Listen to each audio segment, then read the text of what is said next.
Eccoci, siamo tornati in diretta. Si parlava sempre di motivazioni per cui hanno scelto questi ragazzi di venire nel nostro paese, si parlava anche del fatto che non sempre si sa. Se vuoi venire qua, grande, vieni veloce, vieni veloce. Come vuoi, basta che non impalli la telecamera. Sì. Ok, grazie. Il tuo nome, presentati. Io sono Usman.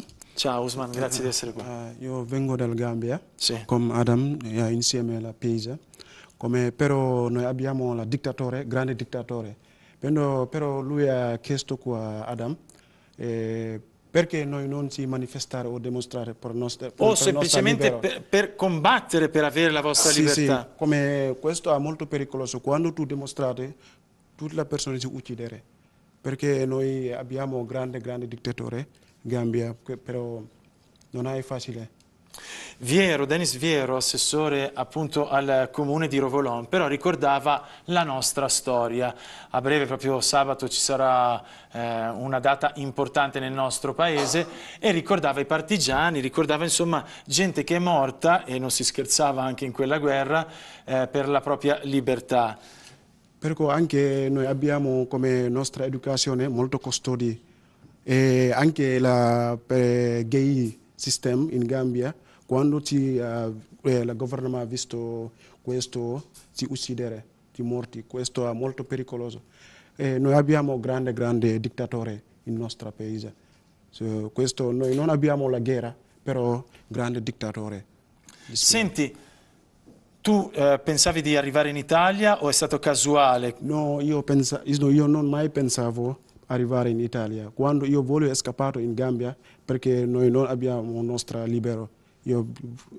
Ora che sei qui, se nel tuo paese non ci fosse più il dittatore, torneresti in Gambia o vuoi rimanere qua? Ti piacerebbe restare qua?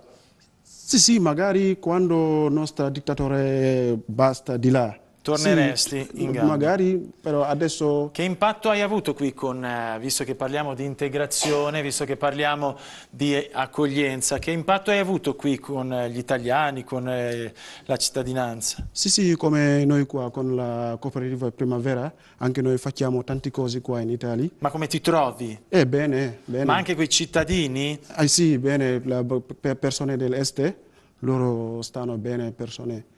Però noi facciamo tante cose di là, come la lezione dell'italiano, tante lezioni anche in patronato, volontaria, 8 ore e mezzo, tutti i giorni.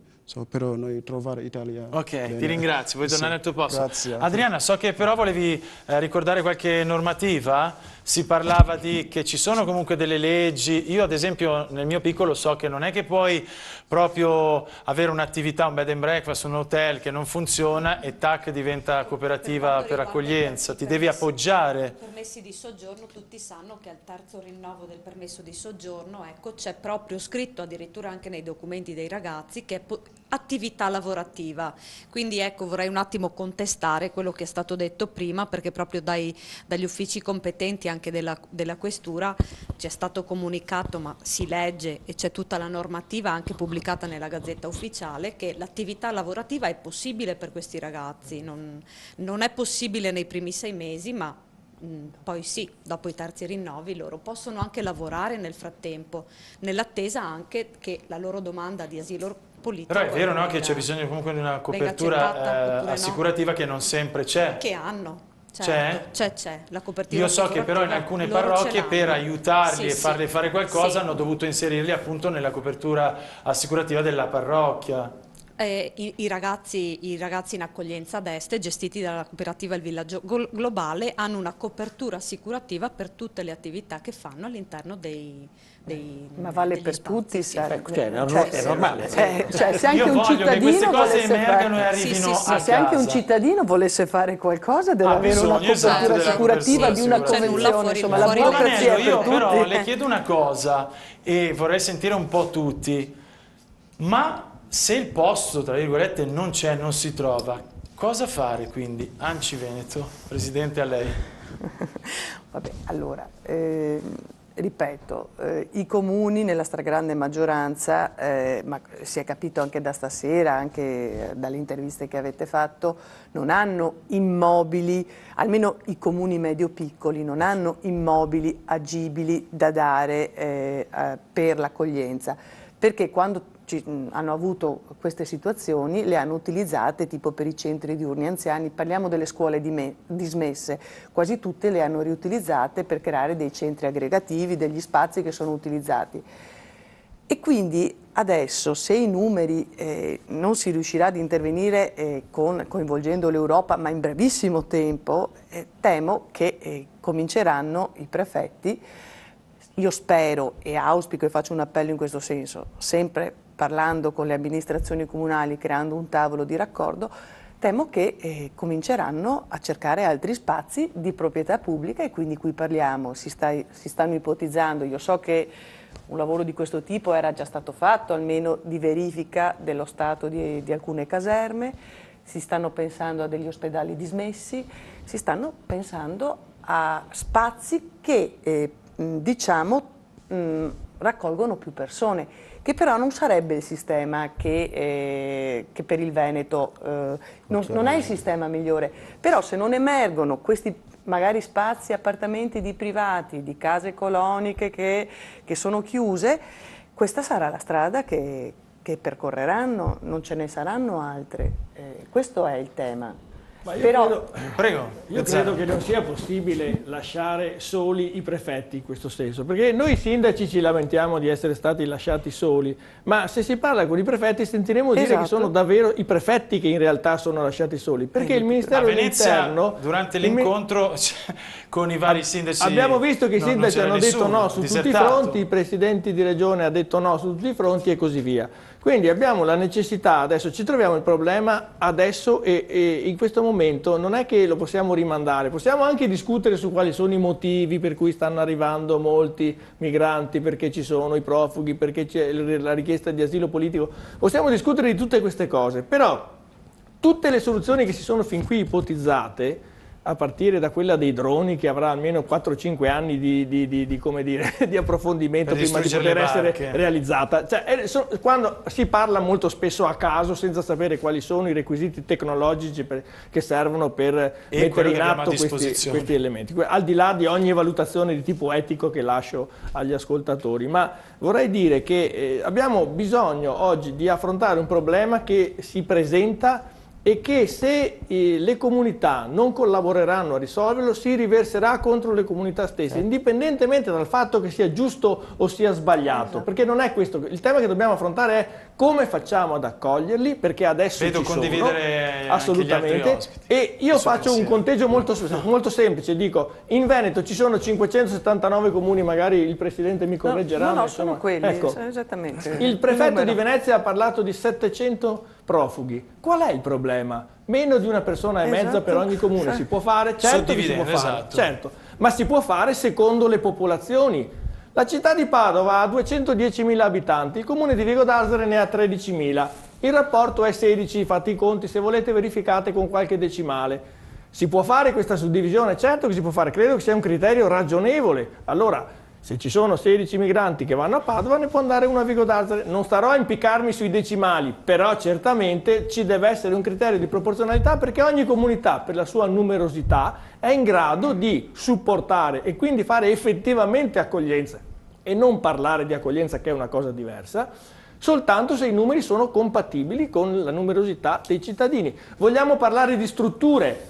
La caserma di Vigo d'Arzere c'è, certo che c'è, tenuta benissimo, perché ci sono una 50ina di volontari di protezione civile che la curano ogni giorno come fosse la loro casa. Quindi non è vuota? Quindi non è vuota. Mentre in altri territori, e non dico perché sennò sembra sempre, mi si rimprovera di parlare sempre di Padova, però ci sono almeno 5 caserme che sono completamente dismesse, prive di ogni progetto, e però sono inutilizzabili perché c'è un'opposizione di natura politica. Allora io dico, i comuni devono mettersi intorno ad un tavolo, devono essere mediati da una regione che finora è stata veramente latitante, e il problema lo possiamo risolvere così, perché così, dividendoci il carico fra tanti, siamo in grado di dare un effettivo contributo alla soluzione di questo problema. Io vorrei che ci mettessimo però domani, ma non a tavoli in cui si dice io ho già dato troppo, no, di qui non si passa, ma a tavoli in cui si dice possiamo discutere di quantità che siano compatibili con la superficie del nostro territorio, con il numero di abitanti ed eventualmente con la capacità che abbiamo di ospitarli in strutture pubbliche.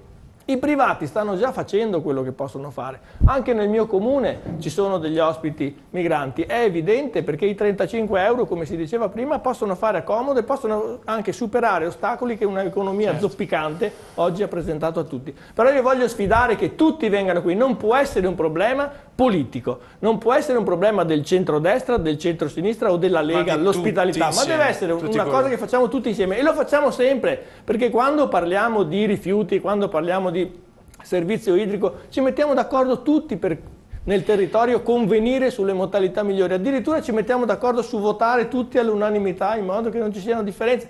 Perché non lo possiamo fare su questo problema? Però bisogna mettersi davanti a un tavolo ed esserci tutti. Allora noi faremo la nostra parte, perché l'abbiamo già fatta in passato. Grazie Vezzaro.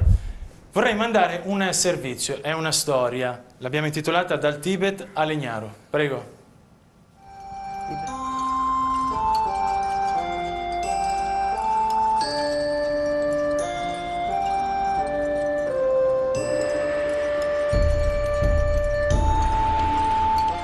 Sono partito da Tibet 15 anni fa, ora qua sono da Tibet a Nepal, in India, poi India ho studiato inglese, poi indiano, un po' tibetano ho migliorato un po', poi dopodiché dopo 4 anni dall'India sono venuto